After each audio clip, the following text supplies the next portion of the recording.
One of the people we met in Madison, Wisconsin earlier today was Senator Lena Taylor. She's one of the Democratic 14 who had left the state to prevent the governor having a quorum such as would be required to pass his budget repair bill. Every fiscal bill requires a quorum in the Senate. Without those 14 Democrats, that quorum wasn't in place.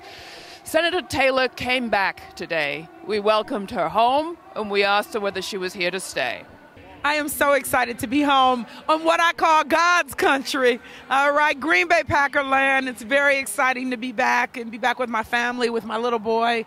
It's wonderful. We're going to go home and go to a movie or something tonight. You look over here to your left, or to your right, I guess, and you see what? You see my office. You see the window of my office saying that Senator Taylor supports workers' rights. We support you. We support Wisconsin. We support the legacy of Wisconsin that's more than 50 to 100 years old, okay? This is not something that we were going to allow our governor to do a high-speed, trample over workers' rights, and that's why we denied them the quorum. You're sounding victorious and confident, but there are people watching it saying, wait a minute, they lost. He forced through that law. They went out of state. He passed it anyway. Sometimes things happen and it looks like someone won a battle. But in the end, there was a war. And what I know for sure is that what the governor did and how the Senate Republicans and the Assembly Republicans chose to rubber stamp his agenda will have consequences. They've awakened a sleeping giant. People who have never been engaged are engaged. More people have their eyes on his budget, which is the next step, to look at that budget and to be able to deal with those issues. $900 million, almost $1 billion out of education. How can we be prepared for our future? What will we be able to provide our children? And there's a slogan or a proverb that they say in Africa, and it's when you want to know how things are, you say, "How are the children?" And what I know for sure is with $1 billion out of education, when we ask how are our children, we will know that Wisconsin is no longer going forward as our motto, but it would be going backwards under this governor's agenda. But what I'm excited about is he's awakened the sleeping giant, and people are ready. And I'm saying take that anger, that frustration, that disgust, take all of that and use it April 5th. In the elections, and then use it for recalls. And I'm ready to go and do that work and continue to shine a light on everything this governor does, because I think his character and his integrity have also been shown. You can't trust everything he says.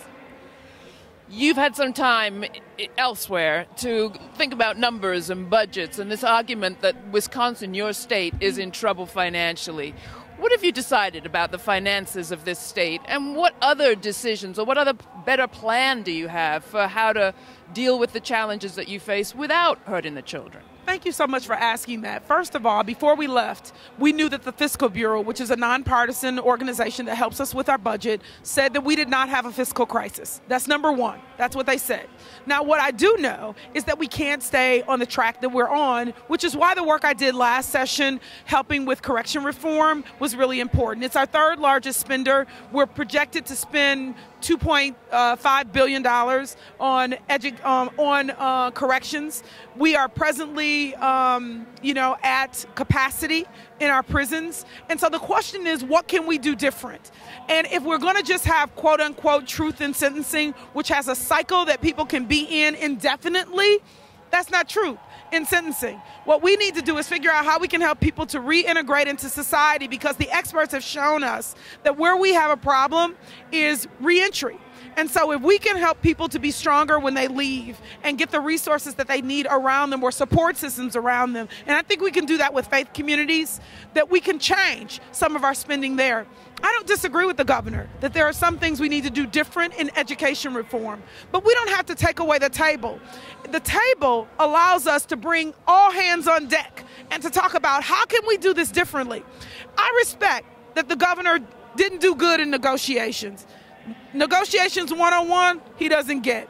You got to have a table. You got to bring people to it. You got to talk. You got to listen. And you got to have give and take. He needs to learn that lesson. If he can't do it, he needs to send somebody to represent him until he can learn.